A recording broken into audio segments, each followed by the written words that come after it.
Halo semua, Assalamualaikum. Selamat datang kembali di YouTube channel Ben Anthony.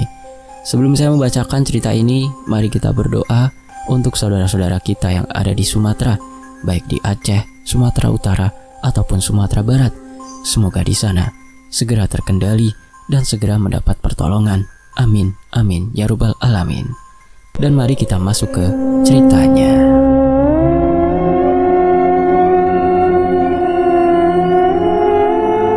Sejak kecil, Raka tumbuh dengan rasa penasaran yang tidak pernah benar-benar padam. Rumah peninggalan leluhurnya itu mungkin tampak sederhana dari luar. Dinding kayu, pekarangan kecil yang dipenuhi daun pisang kering, dan sumur tua yang selalu berembun meski siang hari. Namun bagi Raka, rumah itu lebih seperti tempat yang menyimpan terlalu banyak bisik-bisik rahasia, terutama di waktu malam. Ayahnya, Mbah Sampir, seorang dukun tua yang disegani dan ditakuti warga. Orang-orang memilih menunduk ketika berpapasan dengannya, seolah takut tatapan mata lelaki tua itu bisa menyingkap kesalahan terdalam mereka. Tapi buat Raka, Mbah Sampir hanyalah sosok ayah yang sulit ditebak, pendiam, keras, dan menyimpan sesuatu yang tak pernah ia izinkan siapapun menyentuh. Setiap malam, Raka sering terbangun oleh suara langkah berat ayahnya. Dari celah pintu kamar, ia melihat siluet Mbah Sampir melangkah keluar rumah sambil membawa kendi dan dupa. Asap tipis mengepul mengikuti jejaknya, menari di udara seperti tangan-tangan halus yang memanggil. Raka sering mengintip dari balik tirai, melihat ayahnya berdiri lama di sudut pekarangan, entah sedang berdoa, berbicara dengan siapa, atau memanggil apa. Namun, yang paling membuatnya gelisah adalah pintu kayu tua di belakang rumah. Pintu itu tidak pernah dibuka, tidak pernah dibiarkan tanpa tatapan waspada ayahnya. Kayunya kusam, retak-retak seperti urat tua, dan di permukaannya menempel beberapa tanda yang dibuat dari kapur putih dan benang merah kusut. Jika malam tiba, kapur itu tampak seperti menyala redup, membuat Raka merinding tiap kali melewatinya. Larangan terbesar dalam hidupnya adalah larangan menyentuh pintu itu. Bahkan, sekadar memandangnya terlalu lama membuat Mbah Sampir menegur. Raka masih jelas mengingat pertama kali ia mencoba mendekat. Ia masih berusia 9 tahun waktu itu. Pagar bambu di pekarangan bergemeretak diterpa angin sore, dan rasa ingin tahu mengalahkan rasa takutnya. Ia meraba gagang pintu yang dingin, dan pada saat itu juga suara ayahnya menggelegar seperti petir. "Raka!" Ia mematung. Jantungnya seperti diremas. Mbah Sampir berdiri hanya beberapa langkah darinya. Mata tuanya menajam, bukan marah seperti biasanya, tetapi takut, benar-benar takut. Raka tidak pernah melihat ayahnya setakut itu. Dengan suara rendah tapi penuh ancaman, Mbah Sampir berkata, "Jangan pernah mendekati pintu itu bukan urusanmu." Sejak hari itu, Mbah Sampir menjadi lebih ketat. Ia sengaja menambah tali pengikat di gagang pintu, menaburkan garam dan bunga-bunga kering di depan ambangnya. Malam-malamnya semakin panjang, dan ia lebih sering keluar rumah membawa kendil, dupa, atau sesuatu yang dibungkus kain hitam. Raka tidak pernah bertanya lagi, karena tatapan ayahnya cukup menjadi jawaban bahwa pertanyaan tidak akan diterima. Meski begitu, larangan justru membuat bayangan pintu itu selalu hadir dalam pikiran Raka. Ada kalanya saat ia membaca buku di ruang depan, ia mendengar seperti suara halus dari balik pintu. Entah itu bisikan, entah desahan, entah hanya imajinasinya. Jika angin malam bertiup dari arah belakang rumah, pintu itu bergoyang sedikit seperti ada yang menyentuh dari dalam. Setiap kali itu terjadi, Mbah Sampir akan menghentikan semua aktivitasnya. Lelaki tua itu duduk bersila, memejamkan mata, dan merapalkan mantra lirih yang membuat bulu kuduk berdiri. Terkadang, lantai rumah ikut bergetar halus saat mantra itu mengalun. Raka tumbuh dengan rasa yang campur aduk, takut, penasaran, tetapi juga merasa ada yang menunggu dirinya pada pintu itu. Seakan-akan kehidupan keluarganya tidak benar-benar normal. Hijau daun di halaman, ayam yang berkeliaran, bau tanah basah. Semuanya justru terasa seperti topeng yang menutupi sesuatu yang lebih gelap. Malam-malam tertentu, ketika Mbah Sampir sedang keluar untuk ritual entah kemana, Raka berdiri jauh di koridor. Ia hanya menatap pintu itu dari kejauhan. Kadang terdengar suara lirih seperti kuku menggesek kayu. Kadang seperti suara nafas kecil yang terlalu dekat. Namun, setiap kali ia ingin bergerak mendekat, bayangan wajah ayahnya penuh ketakutan selalu muncul dalam benaknya. Sosok sekuat Mbah Sampir saja bisa ketakutan pada pintu itu. Bagaimana dengan dirinya? Raka tidak tahu bahwa semua larangan itu kelak akan berubah menjadi malapetaka besar. Tetapi di masa itu, ia hanya seorang anak yang hidup bersama rasa penasaran yang tak diizinkan tumbuh, dan sebuah pintu tua yang seperti terus memanggil namanya dalam diam. Pagi itu, udara desa masih lembab oleh kabut. Embun menggantung di ujung daun pisang, dan ayam-ayam belum sepenuhnya terbangun. Raka baru saja keluar dari kamar ketika ia melihat sesuatu yang membuat langkahnya terhenti di ambang pintu dapur. Mbah Sampir tergeletak di balai-balai bambu. Tubuhnya miring seakan ia baru saja hendak bangun. Namun mata tuanya terbuka kosong, menatap atap yang dipenuhi jelujur sarang laba-laba. Raka merasakan hawa dingin menjalar dari ujung kaki hingga punggungnya. Ia mendekat dengan langkah gemetar. Lututnya tak kuat menopang berat tubuh sendiri. "Ayah!" Suaranya pecah, seolah ada pasir memenuhi tenggorokan. Begitu jaraknya cukup dekat, barulah ia melihat jelas keadaan tubuh Mbah Sampir. Kulit tangan, lengan, hingga leher dipenuhi bekas gigitan. Kecil, banyak, dan tampak seperti digerogoti oleh sesuatu. Beberapa luka bahkan tampak basah, merah kehitaman. Aroma anyir bercampur dengan bau dupa yang tersisa dari malam sebelumnya, menciptakan wangi yang aneh dan menusuk. Raka mundur selangkah, nafasnya terengah. Tak ada tanda-tanda perlawanan di sekitar balai-balai. Tidak ada barang jatuh, tidak ada suara gaduh semalam. Seakan apapun yang menggigit Mbah Sampir datang tanpa bunyi, bekerja cepat, dan menghilang begitu saja. Ia berlari keluar rumah sambil berteriak memanggil warga. Dalam hitungan menit, beberapa tetangga berdatangan. Wajah-wajah mereka pucat begitu melihat jasad Mbah Sampir. Ada yang langsung menutup mulut, ada yang berbisik-bisik sambil menatap pintu belakang rumah Raka. Tak butuh waktu lama sebelum desas-desus bertebaran. "Lihat itu, bekas gigitannya kecil-kecil, bukan gigitan anjing. Bisa jadi itu peliharaannya lu. Shh, jangan keras-keras, nanti merembet ke rumah kita." Bahkan saat tubuh Mbah Sampir dibersihkan oleh beberapa orang laki-laki, mereka bekerja dengan tangan yang gemetar. Tidak ada yang berani menyentuh tubuh itu terlalu lama, seolah takut sesuatu akan merayap dari balik kulitnya. Hanya Pak Bayu, tetangga yang paling tua, yang berani menutup tubuh itu dengan kain kafan sambil menghela nafas panjang. "Apapun yang sudah terjadi, kita kuburkan baik-baik. Jangan sampai arwahnya kentayangan," katanya lirih tapi tegas. Pemakaman dilakukan cepat, terlalu cepat untuk sebuah kematian yang penuh tanda tanya. Warga memang menghormati Mbah Sampir, tapi rasa takut jauh lebih besar daripada rasa kehilangan. Tidak ada yang ingin berada terlalu lama dekat jasad seseorang dukun yang konon memiliki ikatan dengan hal-hal yang tidak kasat mata.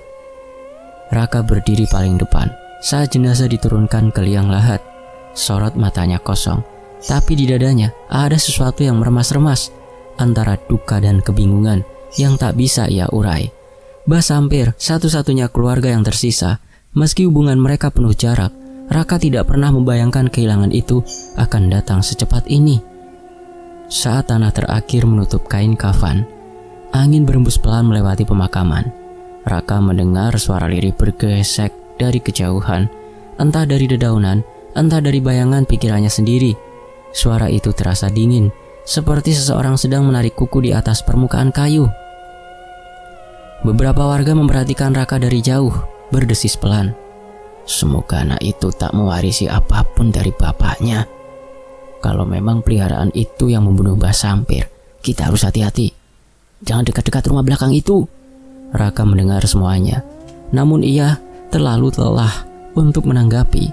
Tubuhnya terasa ringan seperti tanpa tulang, tetapi pikirannya justru penuh dengan pertanyaan yang tak menemukan ruang untuk keluar. Mengapa tubuh ayahnya dipenuhi gigitan seperti itu? Apa yang terjadi semalam? Dan yang paling ia takuti untuk dipikirkan, apa hubungannya semua itu dengan pintu kayu tua yang selama ini dikunci rapat? Saat kembali ke rumah menjelang sore, suasana begitu sunyi. Bahkan suara jangkrik seperti menahan nyanyian mereka. Raka berhenti di depan pintu belakang. Pintu itu tampak sama seperti sebelumnya, tua, kusam, tertutup rapat dengan benang merah tergantung layu. Tetapi kini, tanpa kehadiran Mbah Sampir, pintu itu tidak lagi terasa seperti larangan, melainkan seperti ancaman yang perlahan membuka diri. Dalam kesunyian rumah yang baru saja kehilangan penghuninya, Raka merasa seolah sesuatu sedang bangkit di balik pintu yang selama ini dijaga dengan ketat oleh ayahnya. Dan untuk pertama kalinya, ia sadar bahwa semua rahasia yang selama ini disembunyikan kini menjadi miliknya. Sejak hari pemakaman itu, suasana rumah menjadi jauh lebih sunyi. Bukan sunyi biasa, tetapi sunyi yang mengandung sesuatu. Raka bisa merasakannya sejak pertama kali ia membuka pintu depan dan melangkah masuk. Udara di dalam rumah lebih lembab, lebih berat, seperti menyimpan nafas panjang yang tertahan di sudut-sudut gelap. Awalnya ia mengira itu hanya perasaannya saja. Duka kehilangan ayahnya, kelelahan, dan desas-desus warga mungkin membuat pikirannya bekerja terlalu keras. Tapi semua prasangka itu runtuh pada malam pertama ia tidur sendirian. Saat lampu dimatikan dan hanya suara dedaunan menerpa atap seng, Raka mendengar suara lirih yang membuatnya terbangun seketika. Raka. Ia segera bangkit, jantung berdegup keras. Suara itu terdengar seperti suara anak kecil, lemah, terputus-putus, seolah berasal dari balik dinding. Raka menahan nafas, menunggu apakah suara itu hanya lamunan. Namun tidak lama kemudian, suara itu muncul lagi, lebih jelas. Raka, sini. Raka menatap pintu kamarnya dengan mata terbelalak. Ia tahu benar dari mana suara itu berasal. Dari arah belakang rumah, dari pintu kayu tua yang selama ini membuat tengkuknya dingin tiap kali melintas. Pada malam kedua, suara itu bukan hanya memanggil namanya. Ada tawa kecil, cekikikan yang panjang dan tipis, seperti anak-anak yang bermain petak umpet di antara bayangan. Kadang diselingi tangis lirih yang tiba-tiba berhenti, seolah seseorang menutup mulut si penangis dengan paksa. Dan tiap kali suara itu muncul, pintu kayu tua itu bergoyang pelan, meski angin malam tak cukup kuat merambat ke dalam rumah. Raka mencoba tidak memperdulikannya. Ia tidur menutupi kepala dengan bantal, menyalakan lampu, bahkan duduk semalaman sambil membaca buku-buku tua yang Mbah Sampir tinggalkan. Tapi suara-suara itu seperti tahu kapan ia lengah, tahu kapan ia memejamkan mata barang 3 detik. Dan saat ia hampir terlelap, suara kuku menggaruk kayu terdengar begitu dekat. Seolah ada sesuatu yang mencoba membuat lubang dari dalam. Pada malam ketiga, ketakutan yang selama ini ia tahan pecah begitu saja. Raka terbangun karena suara pintu belakang berderit panjang.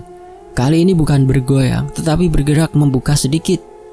Dengan tubuh gemetar, ia mengambil lampu minyak dan berjalan perlahan ke arah belakang rumah. Setiap langkah terasa seperti menyeret beban yang tak terlihat.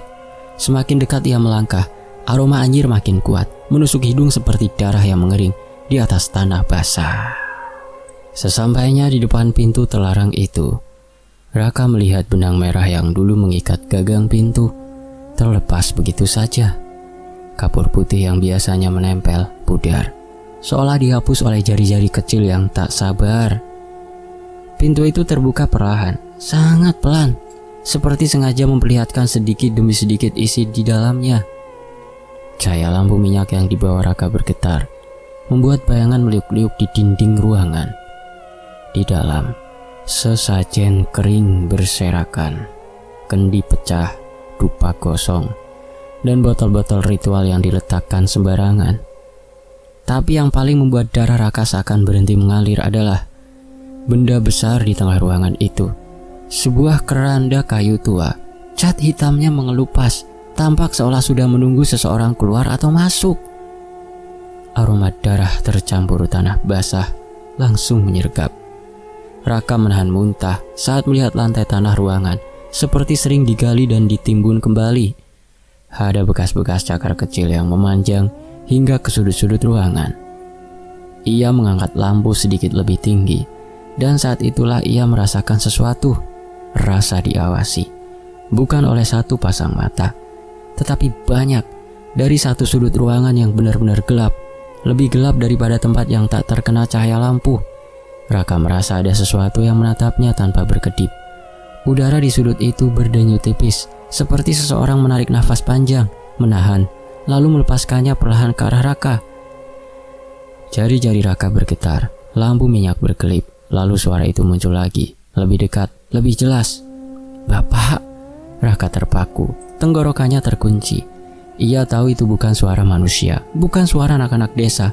Suara itu terlalu dingin, terlalu dalam, seperti berasal dari tenggorokan yang mengenal dunia luar. "Bapak!" Dan untuk pertama kalinya sejak Mbah Sampir meninggal, ia menyadari sesuatu. Pintu itu tidak lagi meminta untuk dijauhi, pintu itu meminta untuk dibuka, dan sesuatu di baliknya sedang menunggu dirinya dengan sabar. Desa itu berubah dalam hitungan hari. Suasana yang biasanya tenang menjelang maghrib kini terasa tegang, seolah setiap hembusan angin membawa firasat buruk. Warga enggan keluar rumah saat hari mulai gelap. Bahkan suara obrolan ringan di gardu ronda pun hilang. Semua menyimpan kecemasan yang sama, tapi tak ada yang berani mengucapkannya dengan lantang. Gangguan pertama terjadi di kandang milik Pak Rodi. Seekor kambing betina ditemukan mati dengan tubuh kering kerontang, bulunya kusut, dan mata terbelalak kosong. Tidak ada darah sedikit pun tercacar di tanah. Tubuh itu seperti disedot habis dari malam. Ini bukan ulah anjing hutan.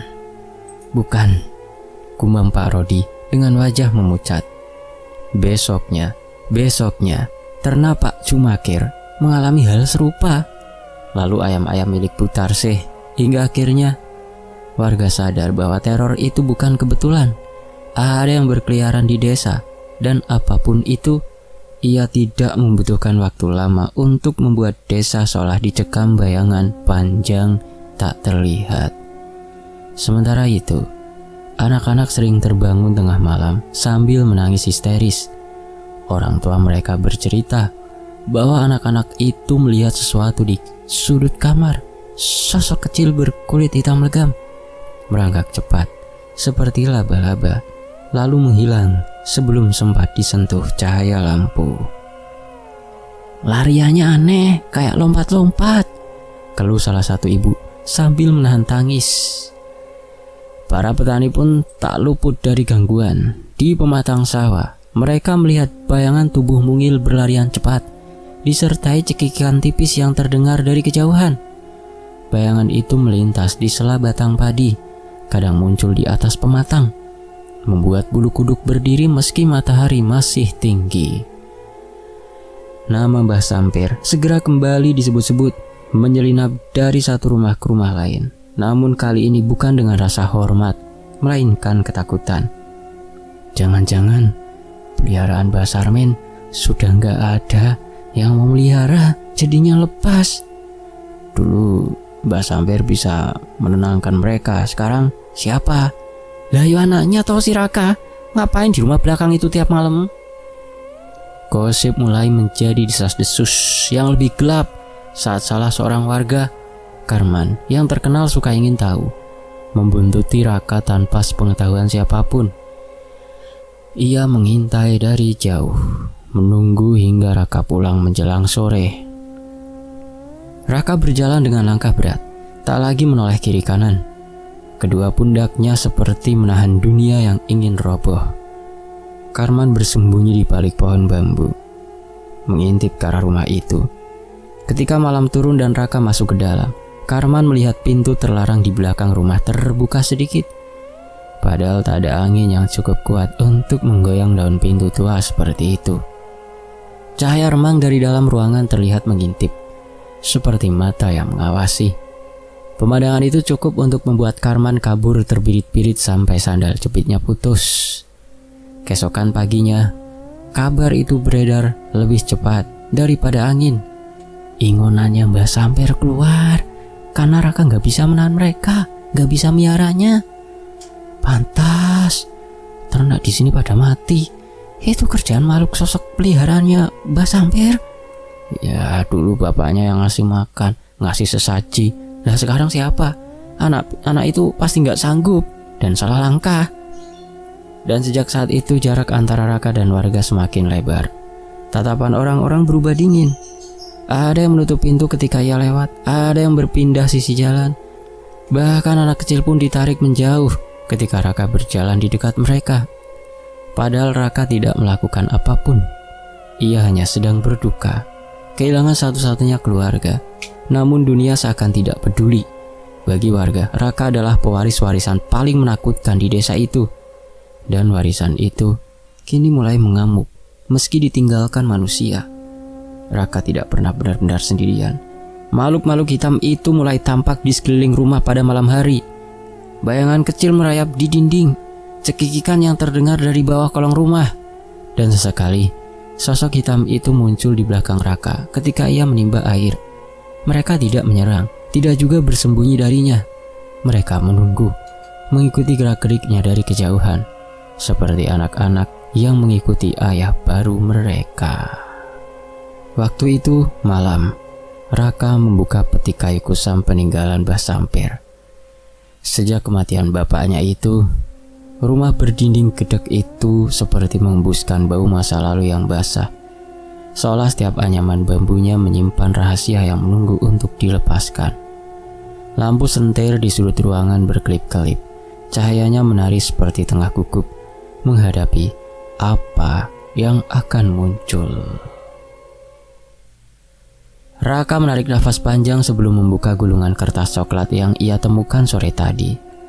Kertas itu tua sekali, hampir rapuh ketika disentuh. Tetapi tulisan-tulisan di dalamnya masih jelas. Aksaranya mirip tulisan Jawa kuno, berbaris rapi, diselingi simbol-simbol yang tak pernah ia lihat di buku sekolah manapun. Semakin ia membaca, semakin dingin rasanya punggungnya. Tertulis bahwa sejak beberapa generasi lalu, keluarga Mbah Samper mengikat perjanjian dengan makhluk leluhur yang disebut bocah-bocah alas watu. Bukan manusia, bukan pula hewan. Mereka digambarkan sebagai wujud kecil sebesar anak 5 tahun. Tubuhnya hitam seperti arang, dengan mulut yang terlalu besar untuk wajahnya. Mereka akan menjaga tanah keluarga dan memberi perlindungan dari segala gangguan, asalkan diberi makan darah hewan setiap malam Selasa Kliwon dan dikurung dengan mantra tertentu agar tidak keluar sembarangan. Raka berhenti membaca, tenggorokannya terasa kering. Di halaman berikutnya tertulis sesuatu yang membuat lututnya lemas. Jika makhluk-makhluk itu tidak diberi makan, atau jika tuannya mati, mereka akan mencari bapak baru, yakni keturunan yang masih hidup. Raka memejamkan mata. Sejak kematian Mbah Samper, ia beberapa kali mendengar suara-suara kecil di lorong rumah. Kadang seperti suara cekikikan halus, kadang seperti gesekan kuku di tanah. Ia mengira itu hanya tikus, atau mungkin stres karena kehilangan satu-satunya keluarga. Tapi setelah membaca catatan ini, rasanya semua menjadi lebih masuk akal. Raka merapikan kembali gulungan kertas itu, tetapi sebelum sempat menutup peti, ia mendengar sesuatu dari balik dinding, tepat di dekat jendela yang tertutup papan seng. Suara itu lirih, bergetar, seperti seseorang yang berusaha bicara dengan mulut yang selalu basah. "Bapak!" Raka langsung menoleh, nafasnya menahan di dada. Suara itu muncul lagi, lebih jelas, lebih dekat. "Bapak, lapar." Sentir di pojok ruangan tiba-tiba meredup, seakan api takut terhadap sesuatu yang mengendap di sudut gelap rumah itu. Raka bangkit perlahan. Ia memaksakan ketenangan, meski lututnya gemetar. "Siapa di sana?" tanyanya pelan.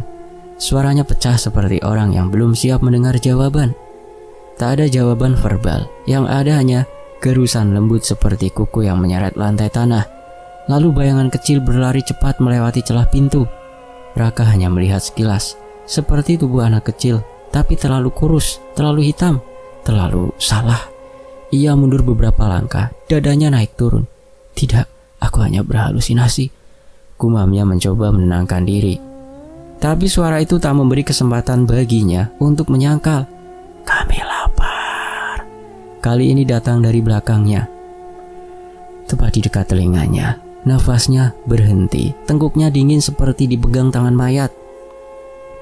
Raka sontak memutar tubuhnya, tapi tak ada apapun, hanya dinding bambu yang diam, menatapnya dengan tatapan kosong, seperti sudah tahu akhir hidupnya. Ia menelan ludah, membatin. Apa ini sebabnya Mbah Sampir melarangku membuka gudang belakang sejak kecil? Dan seolah membaca pikirannya, suara itu kembali bergema, bukan satu, tapi seperti 4 atau 5 suara anak kecil yang berbicara bersamaan. Nada mereka manja, namun kelaparan. "Bapak, Mbah Sampir sudah tiada, kami butuh makan." Raka menutup wajahnya dengan kedua tangan. Ia merasa dunia berputar, emosi berkecamuk, takut, bingung, marah, tapi juga rasa kasihan entah pada siapa. Catatan itu menyebutkan, jika keturunan menolak menjadi bapak, makhluk-makhluk tersebut akan mencari darah lain, darah siapa saja yang masih dekat dengan garis keluarga. Raka menarik nafas berat. Ada getir yang menempel di lidahnya. "Apa yang bapak tinggalkan untukku ini?" bisiknya. Suaranya nyaris hilang.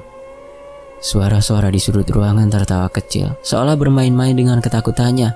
"Bapak, kami menunggu." Dan malam itu untuk pertama kalinya Raka benar-benar merasakan bahwa dirinya tidak sedang tinggal sendirian di rumah tua peninggalan Mbah Sampir. Tidak lagi. Sejak malam ketika suara-suara mungil itu memanggilnya sebagai bapak, suasana rumah peninggalan Mbah Sampir berubah semakin tidak bersahabat. Raka sudah mencoba menghidupkan kembali rutinitas lama, meninggalkan mangkuk berisi darah ayam di belakang dapur, persis seperti yang tertulis dalam catatan ritual. Namun rasa gelisahnya tidak surut. Ada kesan bahwa upaya itu hanya menenangkan mereka sementara, bukan memuaskan. Dan ternyata firasatnya benar. 3 hari kemudian, desas-desus buruk mulai beredar di desa. Kembali, seekor kambing milik Pak Kamto ditemukan mati. Kali ini dengan kondisi yang mengenaskan, bukan sekedar digigit binatang buas, tetapi seolah tubuhnya disergap makhluk yang tahu persis bagian mana yang paling penting. Darahnya habis, seperti disedot sampai kering.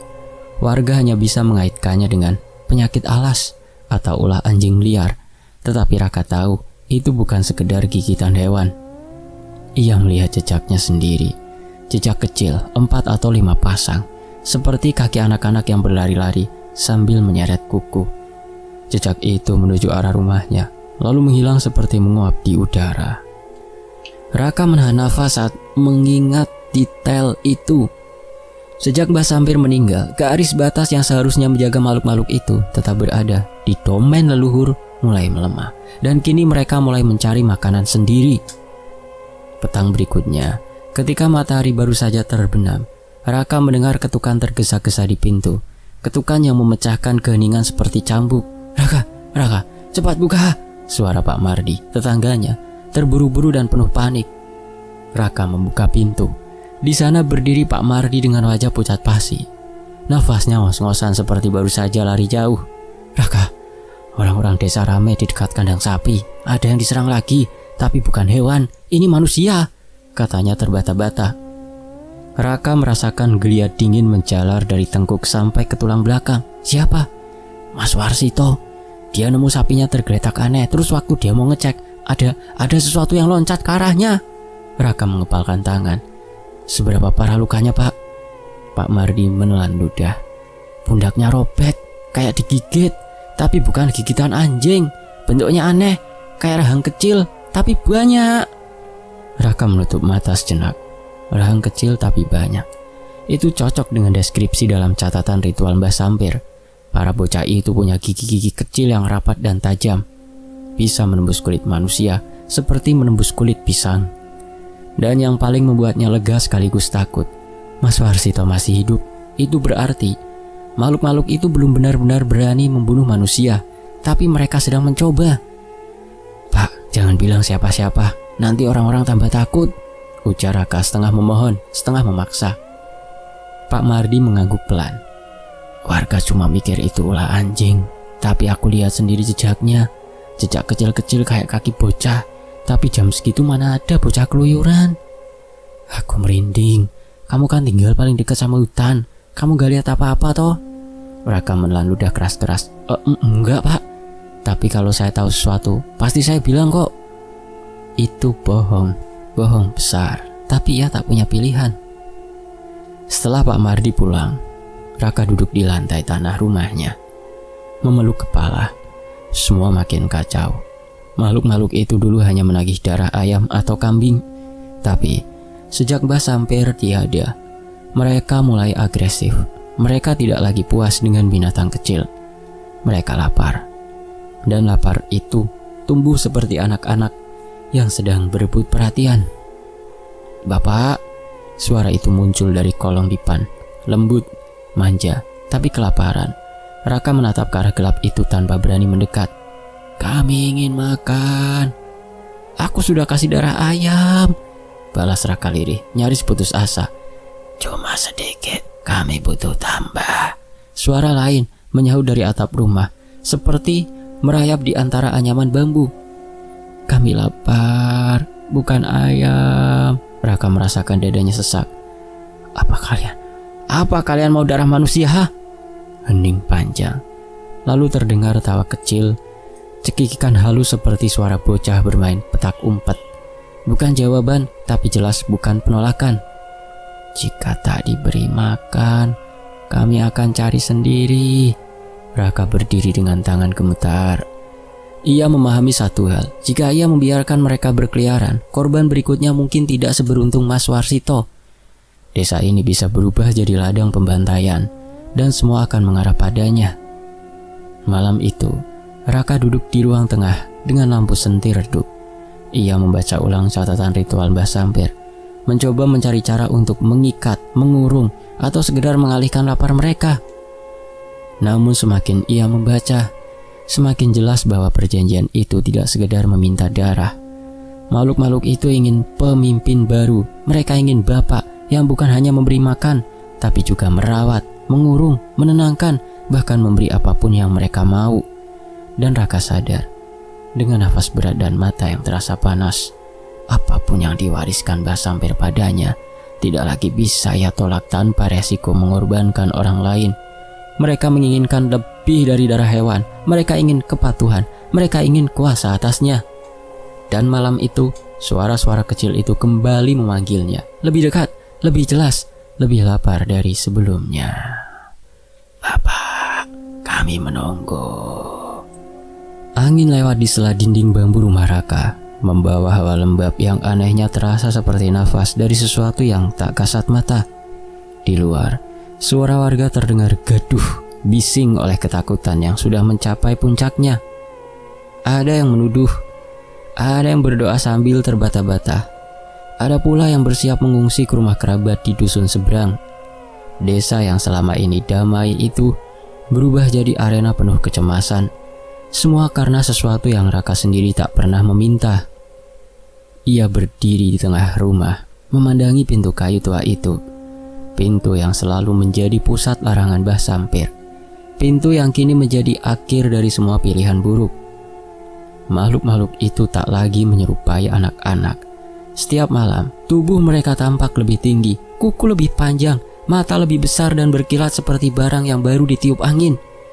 Sedikit demi sedikit, bentuk mereka mencerminkan kelaparan yang tidak lagi bisa ditahan dengan darah ayam atau kambing.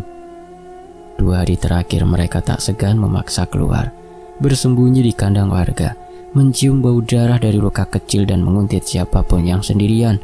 Dan tadi pagi, ketika matahari baru naik, seekor sapi betina ditemukan tercabik di sawah. Tidak habis dimakan, hanya dicabik seperti mainan yang bosan untuk dimainkan. Itu tanda yang paling menakutkan. Mereka tidak lagi membunuh karena lapar, tetapi karena naluri. Desa menuntut jawaban, dan semua mata tertuju pada Raka. Ia tak menyalahkan mereka. Ia pun tahu hidup hanya mengarah pada dua kemungkinan: meneruskan warisan gelap Mbah Sampir, atau memutusnya secara paksa dan mempertaruhkan nyawanya sendiri.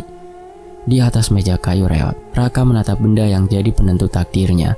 Pisau ritual dengan gagang kayu hitam mengkilap, diukir dengan huruf-huruf kuno Jawa yang memberi sensasi dingin di kulit. Pisau itu diwariskan turun-temurun, selalu jatuh ke tangan keturunan laki-laki keluarga mereka. Selama ini, ia hanya melihat Mbah Sampir menggunakannya untuk menyembelih kurban ritual. Tapi dalam catatan yang ia temukan, pisau itu punya fungsi lain, memutus perjanjian leluhur. Namun, memutus perjanjian berarti satu hal, menyerahkan nyawa sendiri sebagai ganti. "Bapak," suara itu muncul dari balik pintu terlarang, lembut, lirih, tapi lapar. "Bapak, kami menunggu. Kami tak mau hewan lagi." Raka memejamkan mata. Dalam gelap, kelopak matanya saja, suara itu terdengar seperti merayap ke telinga, seperti memanggil namanya sejak ia lahir.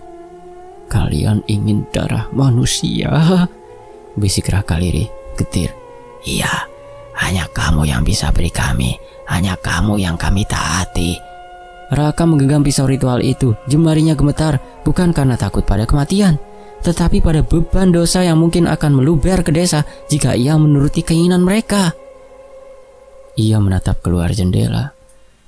Warga mengumpulkan bambu runcing, membakar jerami, berniat mengusir anak-anak Mbah Sampir. Mereka tidak tahu musuh mereka tidak bisa ditombak, tidak bisa dibakar, karena mereka adalah perjanjian. Dan selama perjanjiannya masih hidup, makhluk-makhluk itu akan tetap ada. "Hanya aku yang bisa menghentikan kalian," gumam Raka. Ia mendekati pintu terlarang, membuka kunci yang sejak kematian Mbah Sampir tak pernah benar-benar rapat lagi. Engselnya berderit pelan, seperti keluhan dari masa lalu yang berat. Ruangan itu gelap, lembab, dan dingin. Sesajen-sesajen lama sudah mengering. Botol-botol berisi cairan ritual pecah di sudut. Keranda hitam berdiri diam dengan kain penutupnya setengah terbuka. Dari balik kegelapan sudut-sudut ruangan, mata-mata kecil itu bermunculan satu persatu. Jumlahnya belasan, mungkin lebih. Mereka melangkah maju, merayap, merangkak, menatap Raka seolah ia adalah api unggun yang hangat di malam gelap. "Bapak, kami lapar." Raka memegang pisau dengan kedua tangan. Nafasnya berat. Di dadanya, rasa ngeri dan pasrah berkelindan menjadi satu. "Aku tidak bisa jadi bapak kalian!" Suaranya pecah. Makhluk-makhluk itu berhenti. Sunyi tiba-tiba menggulung ruangan. "Aku tidak bisa terikat pada perjanjian yang membuat desa ini hancur." Tawa kecil mereka berubah menjadi geraman. Perlahan mereka mendekat. 1, 2, 3, sampai akhirnya puluhan mata menyala seperti kunang-kunang ganas di malam kelam. "Kalau bukan kau, lalu siapa bapak kami?" Raka mengangkat pisau itu ke dadanya. Ia menatap mata-mata kecil yang kini membesar, menghitam, berubah menjadi cekung dan keranjingan. "Kalau aku mati," ujar Raka, "kalian kehilangan tuan dan perjanjian terputus." Makhluk-makhluk itu terdiam sejenak, lalu menjerit serempak, panjang, menyayat, menggema sampai ke langit-langit. "Tidak! Jangan!"